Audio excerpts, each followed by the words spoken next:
Nagpapasalamat po ako sa Panginoon sa isa namang pagkakataon na makapag-share po ng kanyang salita. Tayo po muna manalangin at humingi po tayo ng gabay sa ating Panginoon. Lord God, maraming salamat po sa araw na ito na muli po ay pinagtipon-tipon mo kami mga magkakapatid upang makinig po ng iyong salita. Lord God, sa araw na ito, Panginoon, samahan mo po ako, Lord, na maibahagi ang iyong salita sa Romans 5:12 verse 21, Panginoon. Dalangin ko, Lord, na ang iyong pong salita na ito, Panginoon, ay manatili, Lord, sa aming mga puso't isipan at ibahagi po namin sa aming mga mahal sa buhay at sa ibang tao, Panginoon. And dalangin ko, Lord, sa araw na ito ay mapuno po ang aming puso't isip, Lord, ng mensahe na ito at upang mai-apply po namin sa pang-araw-araw namin buhay. At Lord, ang iyong salita ay hindi po maibaliwala, kundi Lord, magniningin po sa amin, Panginoon. Salamat po sa katagumpayan na ito. Inaalay po namin, Lord, ang gawain na ito para sa iyo lamang po sa pamagitan po ng aming Panginoong Jesus, aming dakilang tagapagligtas, Amen and Amen. And po, so, sabi po dito sa Romans 5 verse 12 to 21, Adam and Christ contrasted. So, sayin ko lang po sa una po sa 12. When Adam sinned, sin entered the world. Adam's sin brought death, so death spread to everyone. For everyone sinned, yes, people sinned even before the law was given, but it was not counted as sin because there was not yet any law to break. 14. Still everyone died from the time of Adam to the time of Moses, even those who did not disobey an explicit commandment of God as Adam did. Now Adam is a symbol, a representation of Christ who was yet to come. But there is a great difference between Adam's sin and God's gracious gift. For the sin of this one man, Adam, brought death to many, but even greater is God's wonderful grace and his gift of forgiveness to many through this other man, Jesus Christ. And the result of God's gracious gift is way different from this result of that one man's sin. For Adam's sin led to condemnation, but God's free gift leads to our being made right with God, even though we are guilty of many sins. For the sins of this one man, Adam caused death to rule over many, but even greater is God's wonderful grace of his gift of righteousness. For all who receive it will live and triumph over sin and death through this one man, Jesus Christ. Number 18, yes, Adam's one sin brings condemnation for everyone, but Christ's one act of righteousness brings a right relationship with God and new life for everyone. Because one person disobeyed God, many become sinners, but because one other person obeyed God, many will be made righteous. God's law was given so that all people could see how sinful they were. But as people sinned more and more, God's wonderful grace became more abundant. So just as sin ruled over people and brought them to death, now God's wonderful grace rules instead, giving us right standing with God and resulting in eternal life through Jesus Christ our Lord. Yan, salamat po sa ating Panginoong Jesus. So, dun po sa Romans 5 verse 12 is 5 verse 12 to 21. Pinapakita po dun na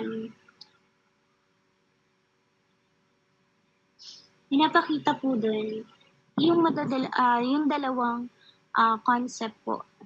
It's about yung Adam sin, yung naging kasalanan po na nag-umpisa po kay Adan at yung biyaya po ng ating Panginoong Hesus. Una po yung kasalanan ni Adan at ang kamatayan po. Inilalarawan po doon kung paano pumasok yung kasalanan sa mundo dahil kay Adan.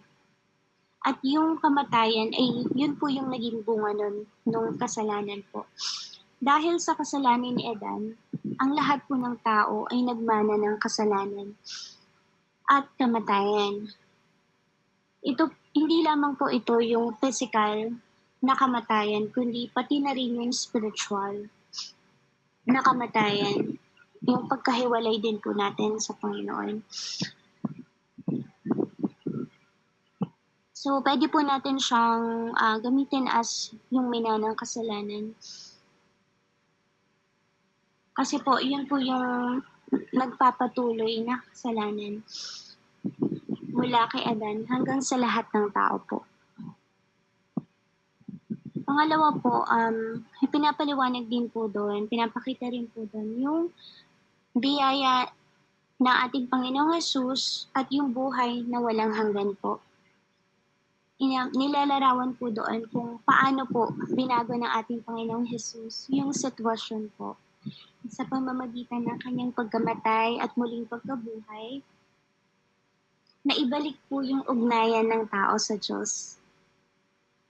Ang biyaya po ni Kristo ay nagbibigay ng kapatawaran sa kasalanan at nagbibigay ng buhay na walang hanggan. Praise God. Maaring gamitin po natin yung salitang kaloob o regalo upang makita po natin doon yung kalayaan na meron po tayo sa biyayang yon mula po sa ating Panginoong Jesus. Pangatlo po, makikita rin po doon yung paghahambing kay Adan at kay Kristo at ating Panginoong Jesus.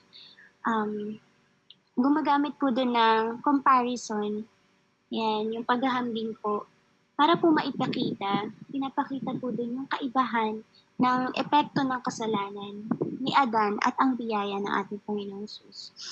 Ang kasalanan ni Adan ay nagdulot ng kamatayan, di po ba?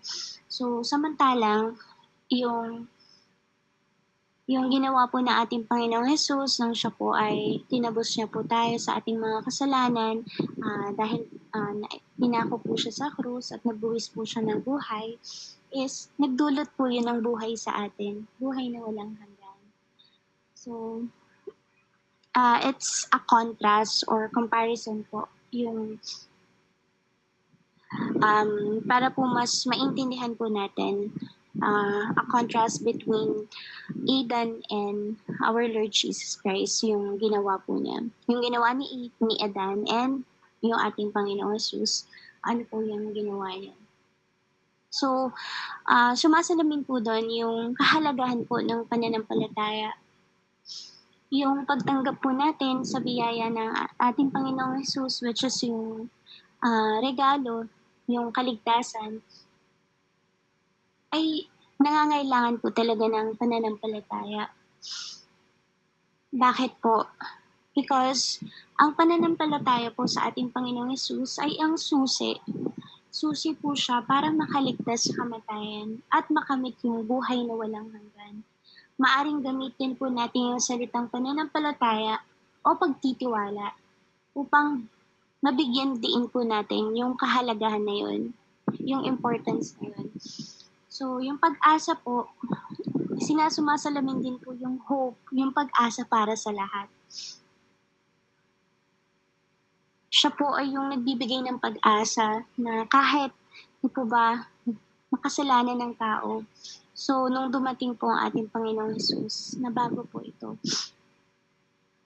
Nagkaroon po tayo ng pag-asa na yung kahit lahat ng tao ay nagkasala, may pag-asa pa rin para sa kanila sa pamamagitan ng biyaya ng ating Panginoong Jesus, which is yung kanyang sacrifices sa cross.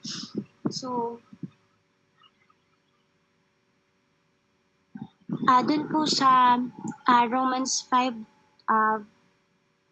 5:12-21 is nagpapakita po siya ng malaking pagkakaiba sa pagitan ng kasalanan at biyaya at kung paano tayo naligtas mula sa kaparusahan ng kasalanan at sa pamamagitan ng biyaya ng ating Panginoong Jesus. So ito po ay yung mensahe po ng pag-asa at kaligtasan para sa lahat ng tao, para sa ating lahat.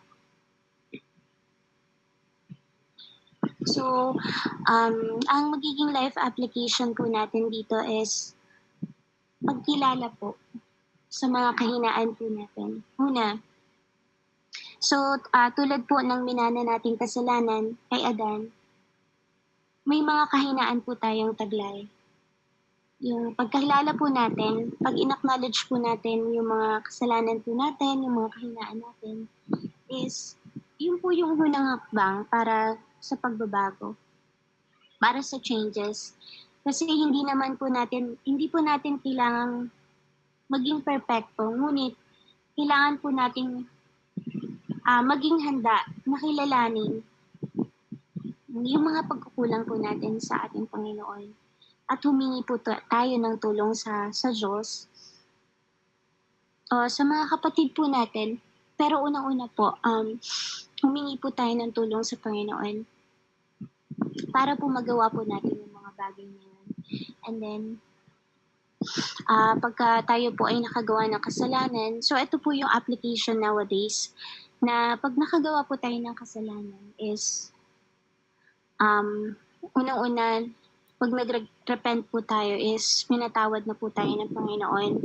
And then, syempre po pag pinatawad na po tayo ng Panginoon at nagkaroon po tayo ng nag-repent po tayo sa kasalanan natin or pagkakamali natin, and pinatawad na po tayo ng Panginoon, huwag po nating hayaan na i-insert ng kaaway sa mga isip natin about yung sa mga kasalanan natin in the past. Kasi pag ang Panginoon po nagpatawad is hindi niya na po ibinabalik yun. Kumbaga, erase na po yun. So, minsan po kasi pinatawad na nga po tayo ng Panginoon, pero yung sarili po natin, hindi pa natin napapatawad. Parang binabalik-balik po natin yung mga nakaraan. And magpatawad din po tayo sa iba. Kung meron pong nakagawa sa atin ng hindi maganda, patawarin po natin sila. And wag na po nating balik-balikan yung mga nagawa nilang kasalanan. Kasi ang Panginoon nga po pag nagpatawad is hindi niya na binabalik yung nakaraan.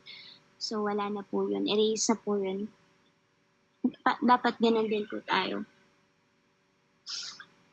So, dapat po nating patawarin yung mga sarili po natin sa ating pagkakamali at patawarin po yung mga taong nakasakit sa atin. Yung pagdadala po ng sama ng loob ay parang pagdadala ng mabigat na pasanin at ang pagpapatawad po ay pagpapalaya po. So, kung meron pa po tayong kabigatan sa ating mga kapwa, i-release na po natin ngayon pa lamang. At himingi po tayo ng guidance sa ating Panginoon. And pangalawa po, yung mga negative cycles po na nangyari way before sa panahon po ni Adan is breaking the cycle. Na-break na po ito simula po nung napako po ang ating Panginoong Jesus sa krus. Break na po yung mga cycle na gano'n. So, and sa ating pong mga sarili or sa ibang yung mga ibang tao mapapansin po pag sila po ay nakilala na sa ating Panginoong Jesus is yung may tunay na relasyon na po is matitigil po yung mga 'di ba before iba po tayo, may mga bisyo tayo, umiinom, naninigarilyo, chismosa, lahat po ng mga masasamang ugali na meron po tayo is na-break na po yun. So, Kung dati po is nandun po yung kawalang pag-asa natin sa buhay. Ngayon po dahil sa salita po ng ating Panginoon, at isa po dito ang Romans 5:12-21 is nagbigay po ng pag-asa sa atin na sa pamamagitan po ng paghahanap ng tulong sa Panginoon sa kanyang salita, ito po ay isang proseso. Yung paggawa po natin ng mabuti ay bilang tugon na lang po natin yon. Siyempre po yung buhay po na walang hanggan is yung kaligtasan po ay binigay po ng ating Panginoon, isang regalo. So, pag po ba nagregalo tayo, nag-expect po ba tayo ng kapalit? Hindi po ba hindi? So, ang ating Panginoon ay ibinigay niya po sa atin ng libre. So, bilang tugon po natin sa biyaya yan na yun is dapat din po tayong gumawa ng mabuti sa mabuti. Yung isa na po, yung isang example lang po is yung pagtulong po natin sa kapwa po natin na hindi po tayo namimili, and yung pagpapakita po ng pag-ibig sa bawat isa, and yung pagiging mabuting halimbawa po natin sa pagiging salt and light po natin sa iba. And yun po yung paraan ng pagpapakita po ng pasasalamat natin sa biyayang natanggap po natin, yung buhay na walang hanggan na natanggap po natin na regalo mula sa ating Panginoon. And then, isa pong life application na pwede po din nating isagawa is yung pag-asa po sa gitna ng kahirapan. Na kahit po tayo dumadaan sa mahihirap na panahon, sa ngayon po, mensahe po ng ating Panginoon dun po sa binigay po na talata kanina is nagbibigay po ng pag-asa sa pamamagitan po ng pananampalataya natin sa ating Panginoong Hesus. Maaari tayong makahanap ng lakas and kapanatagan po sa gitna ng mga pagsubok na kinakaharap po natin sa ngayon. So, iba-iba po yung mga pagsubok na meron po yung mga kinakaharap po nating pagsubok. Iba-iba po yung level, and ito po ay nagbibigay pag-asa po sa atin. Yung pagtanggap po natin sa kaloob ng ating Panginoon, yung biyayang na walang hanggan, yung buhay po na walang hanggan is ito po yung hindi natin kailangan paghirapan, because ang ating pong Panginoong Hesus ang naghirap po, ang nagsakripisyo para po tayo lumaya sa kasalanan. Na dapat tanggapin po ito natin ng buong puso at magtiwala po sa kanyang kapangyarihan na baguhin po tayo. So everyday po, di ba, we are in the process of changing, na binabago po tayo ng ating Panginoon. Minsan nga po parang isa lang po itong example na naranasan ko. Yung tipong magtataas po ako ng boses kasi nandun yung inis ko sa anak ko kasi ilang beses mo utusan. Yung may mga attitude pa rin po, mga behavior, mga kabataan sa ngayon. Yung biglang magre-raise yung voice mo tapos biglang magto-tone down. Yung ganun. Kasi ipapaalala sa'yo ng Holy Spirit na nagagalit ka na. Okay lang naman magalit pero wag lang siyang maging kasalanan. So, imbis na magsasalita ka na ng mga hindi maganda, talagang nandun yung self-control na hindi mo na lang siya sasabihin at mga nanalangin ka na lang para, alam mo yun, para hindi matuloy yung mga masasabi mo, yung ganun po. So, praise God na pag tayo po ay binago na ng ating Panginoon is nandun po yung self-control, na meron kang ma-encounter na difficult people, hindi lamang po sa ating pamilya kundi sa mga nakapaligid sa'yo, na may sasabihin sa'yo behind your back, yung sasabihin sa'yo na mga masasakit na salita, na sabihin po minsan sa akin, ba't di daw ako lumalaban, yung gano'n. Um, ang inaano ko na lang po is, pinagpe-pray ko po yung tao na yun. Yung gano'n po, yung magiging response po natin is nag-iiba na. Hindi na kagaya dati na nagpaparinig ka sa social media para mailabas yung mga hinanakit mo, yung galit mo. So, ibang-iba na po compare sa dati.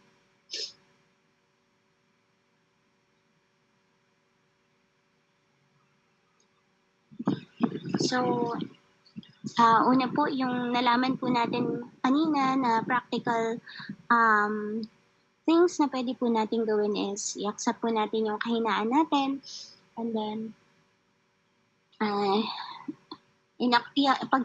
tanggapin po natin ng buo yung biyayang kaloob po ng ating Panginoong Jesus, which is yung kaligtasan, yung pagpapatawad po sa iba, and pagpapatawad din po sa ating mga sarili, because tinatawad na po tayo ng ating Panginoon.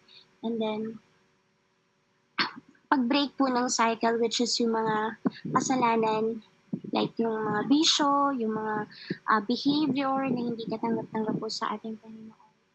And yung paggawa po natin ng mabuti sa ating kapwa, yung pag-ibig po natin, and yung paghahanap po ng pag-asa sa gitna po ng kahirapan. So ito po ay patuloy na proseso na ginagawa po natin sa ating paglago at pagbabago po sa tulong po ng ating Panginoon. Yung mapagtagumpayan po natin yung takot over failures po. Di po ba minsan natatakot po tayo na magkamali sa mga desisyon po natin?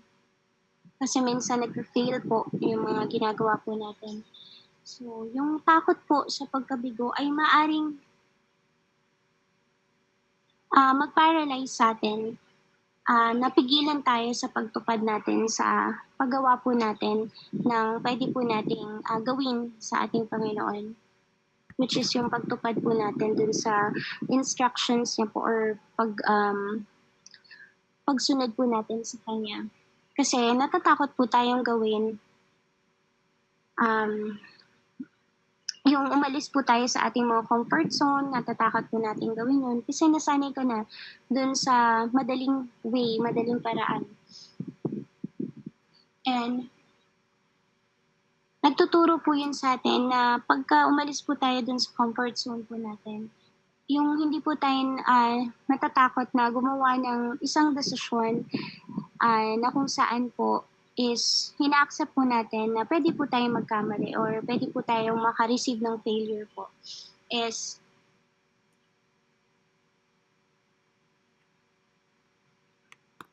nagbibigay po sa atin ng lakas ng loob na kung saan subukan po muli natin and matuto po tayo mula sa ating mga pagkakamali. So, this is another life application po. Ayon po dun sa napag-aralan po natin kanina. So, minsan po yung pagkabigo ay hindi po katapusan ng lahat, kundi isang opportunity po yun para sa paglago po natin sa ating pananampalataya. And pagpapahalaga po ng relasyon. Pangalawa po is pagpapahalaga ng relasyon. Yung kasalanan po ni Adan ay nagdulot po ng pagkahiwalay po natin sa Diyos at sa kapwa. Anong biyaya po ni Kristo ay nagpabalik sa atin, yung biyaya po na walang hanggan na binigay po ng ating Panginoon is nagpabalik po sa atin sa tamang ugnayan po natin sa ating Panginoon at sa ating kapwa. Kaya naman po, dapat po nating pahalagahan yung relasyon po natin sa ating mga pamilya, sa kaibigan, at sa community po natin. And yung pagpapatawad po ay pag-unawa po at pagmamahal. Pagpapatawad, pag-unawa, pagmamahal ay mahalaga po sa pagpapanatili po ng malusog na relasyon po natin. Unang-una po sa ating Panginoon, pangalawa po sa ating pamilya, and then pangatlo po sa ating mga kapatid sa pananampalataya and the community po. And yung pagiging mapagkumbaba po natin Yung pagkilala po natin, i-accept po natin yung mga weaknesses natin na hindi po tayo palaging malakas. At yung pag-asa po na biyaya ng ating Panginoong Hesus, yung nagtuturo po sa atin na magpakumbaba, kundi po dahil sa Kanya, hindi po natin marireceive yung buhay na walang hanggan, yung pag-asa. Hindi po dahil sa kabutihan ng ating loob, sa paggawa po ng mabuti, hindi po dahil doon, kundi dahil lamang po sa sakripisyo ng ating Panginoong Hesus. Kaya po natanggap po natin yung regalo na yan. Hindi po tayo pwedeng magmayabang o maging mapagmataas dahil sa mga tagumpay na meron tayo. Dahil alam natin na ang lahat ng bagay ay galing po sa ating Panginoon. Kahit po dun sa mga smallest things na meron po tayo ngayon is galing po yun sa ating Panginoon. So wala po tayong karapatan may pagmalaki na dahil yan sa pagsisikap ko, dahil yan sa ginawa ko, hindi po. So yung pagpapakumbaba po natin is nagbubukas daan para sa pagtanggap ng biyaya at paggabay po ng ating Panginoon. And last po is about yung paglaban po sa kawalan ng pag-asa. As I was saying before po is sa panahon po ng pagsubok, madali po tayong mawala ng pag-asa. Pero dahil po sa salita ng ating Panginoon sa Romans 5:12-21, yun po yung nagpapaalala sa atin. Isa po itong salita na to, yung nagpapaalala sa atin na ang biyaya ng ating Panginoong Hesus ay mas malaki kaysa sa ating pagkukulang. May pag-asa palagi. Yes, meron po tayong pag-asa palagi. Na kahit tila wala na, nakala mo wala nang, parang you're about to give up dun sa mga kabigatan ng buhay. Yes, meron po tayong pag-asa. Ang titiwala po natin sa Diyos ay nagbibigay sa atin ng lakas upang harapin po yung anumang pagsubok na kinakaharap din natin. And yung pagiging mas mapagpatawad po natin.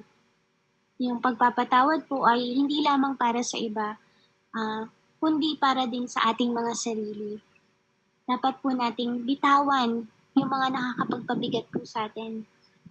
Patawarin po natin ang ating mga sarili sa mga pagkakamali din po natin. Kasi minsan pinatawad na po tayo ng Panginoon, tapos nandun pa rin, dala-dala mo pa rin yung bigat. Po ba? So, yung pagdadala po ng sama ng loob, nakakasama po sa ating emotional, lalo na po sa ating spiritual. Unang-una po sa Panginoon, tayo po yung nagkakasala. Yung spiritual na kalusugan, emotional na kalusugan, nakaka-affect po yan sa atin. So, yung pagpapatawad po at pagpapalaya po natin dun sa mga kabigatan na yun. Kasi unang-una pinalaya na po tayo ng ating Panginoon sa kasalanan. And dapat ganun din po tayo sa ating mga sarili. So, ito po yung maaring gabay po natin. Isa po itong salita na to, mga salita na to na mula sa Panginoon. Ito po ay ating pong gabay. At maging inspirasyon po natin sa ating pang-araw-araw na buhay. At nagtuturo po sa atin ito kung paano mabuhay ng may pag-asa, may pag-ibig, at may pagpapatawad. Yan. So, hanggang doon na lamang po ang mensahe na ito. Salamat po sa Panginoon, Lord. Salamat po sa araw na ito, Lord, sa tagumpay na ibinigay mo po sa amin, Panginoon, upang ma-release po ang iyong salita sa araw na ito. Lord, lahat po ng mga practical things, Lord, na natutunan po namin sa araw na ito, Lord, is maisagawa po namin, Panginoon, mula sa araw na ito at hanggang sa kinakailangan po, Lord. Ang lahat po ng ito, Panginoon, ay samot dalangin namin sa iyong kapangyarihang pangalan na aming Panginoong Hesus. Thank you for this victory. Amen and amen. Yan po, back to you, Sis Annalyn.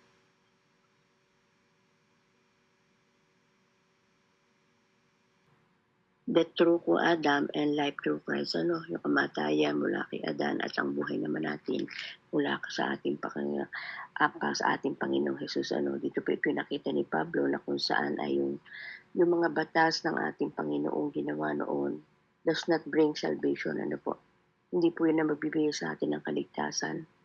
Andun nga po na kung saan ay yung kamatayan na kung saan ay binabanggit dito, ito yung resulta ng kasalanan na kung saan ay ginawa na ating ni Abraham na ating ninuno at andun nga po yung kasalanan yun at kung saan ay na kung saan hanggang ngayon inamamana natin.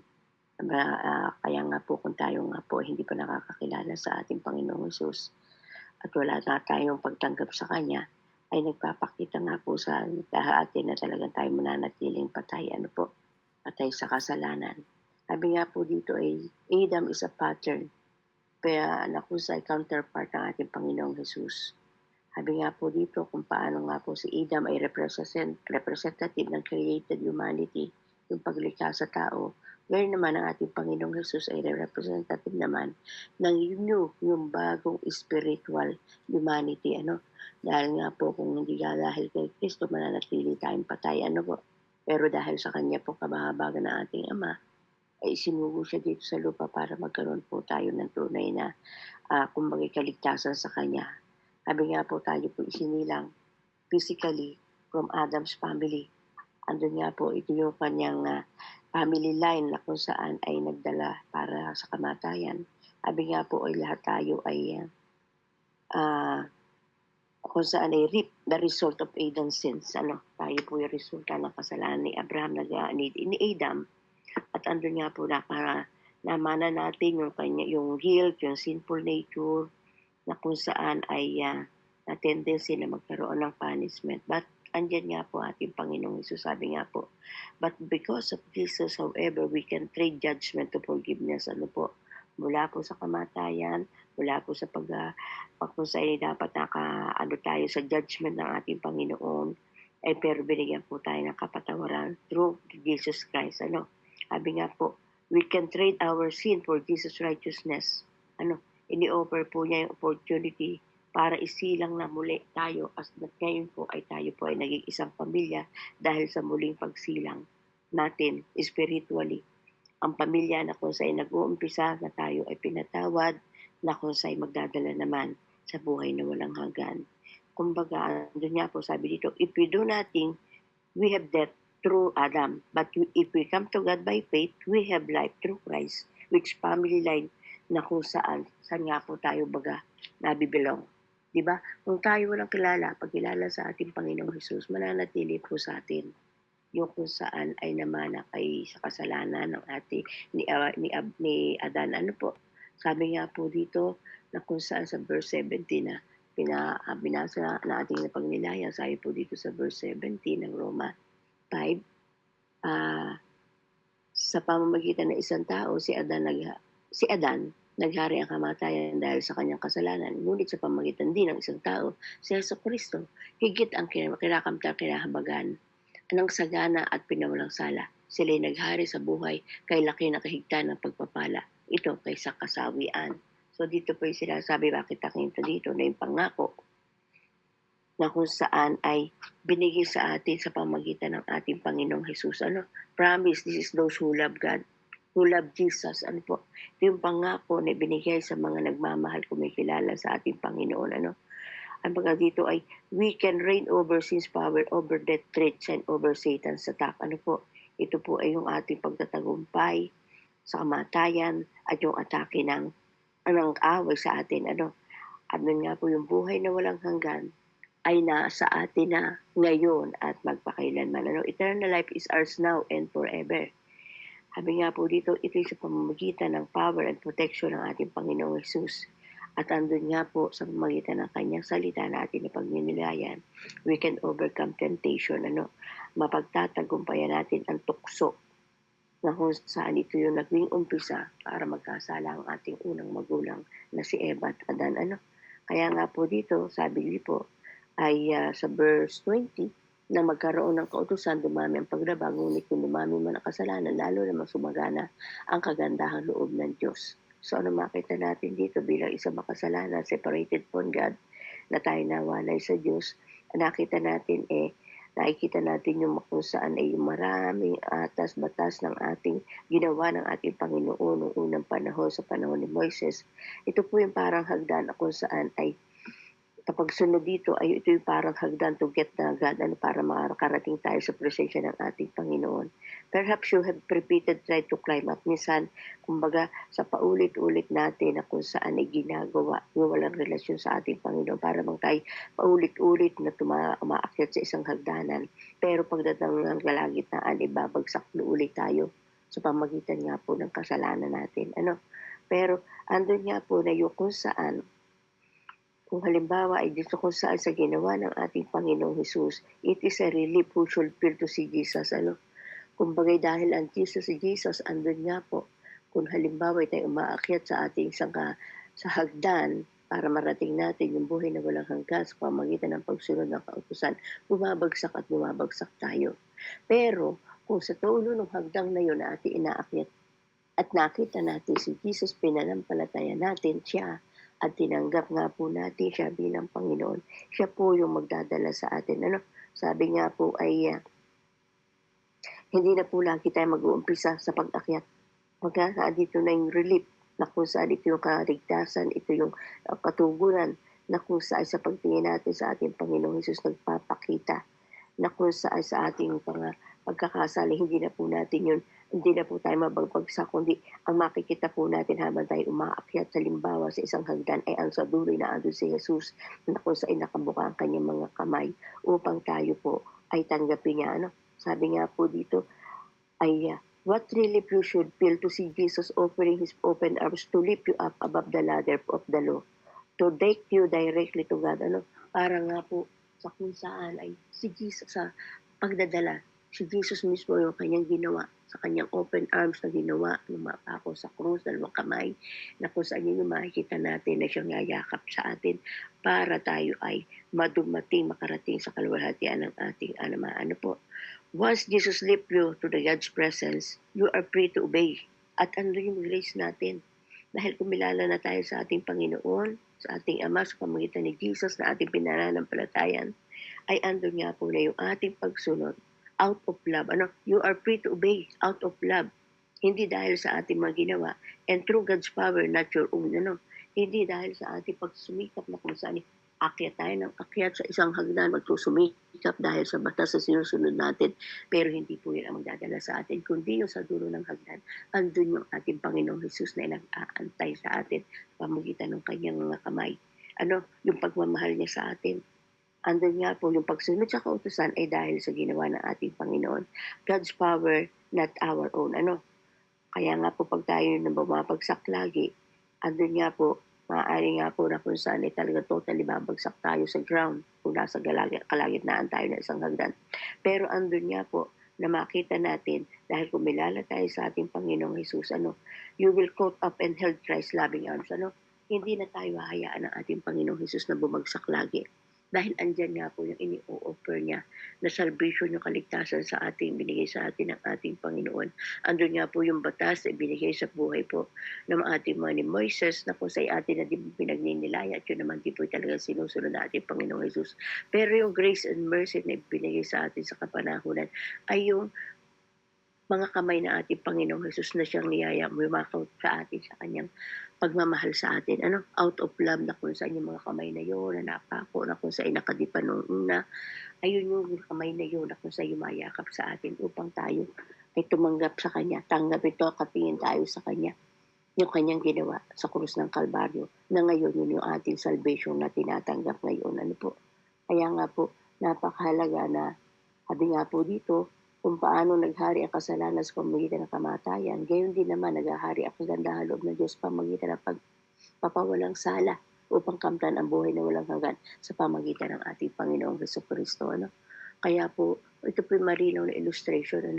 Noong una, ang mga tao nga po ay sumusunod sa batas, pero bumabagsak at paulit-ulit na bumabalik sa kasalanan. Pero doon tayo sa ngayon, doon sa hagdan na yun ang ating ladder of success na marating at sa karating sa ating Ama, andun sa dulo mismo na bago tayo makarating sa Ama ay si Jesus na po sa naging daan para matanggap po natin yung grace and mercy, ang kaligtasan, yung pagmamahal, yung biyaya, dahil merong Kristo na namagitan sa ating mga kasalanan na kung saan tayo nakakarating sa ating Amang makapangyarihan. Kaya purihin po ang ating Panginoon. Ano? Na sabi nga po ay dito sa ating pagninilay na kung saan difference, yung death through Adam, kamatayan galing gawa ng ating Panginoon at Amang si Abraham, pero nagkaroon po tayo ng buhay dahil nga po sa ating Panginoong Jesus na nagkatawang tao para tubusin tayo sa ating mga kasalanan. Ayan po rin po ating Panginoon, mapagpalang araw po sa bawat isa. God bless po. Back to you po, Ma'am Annalyn.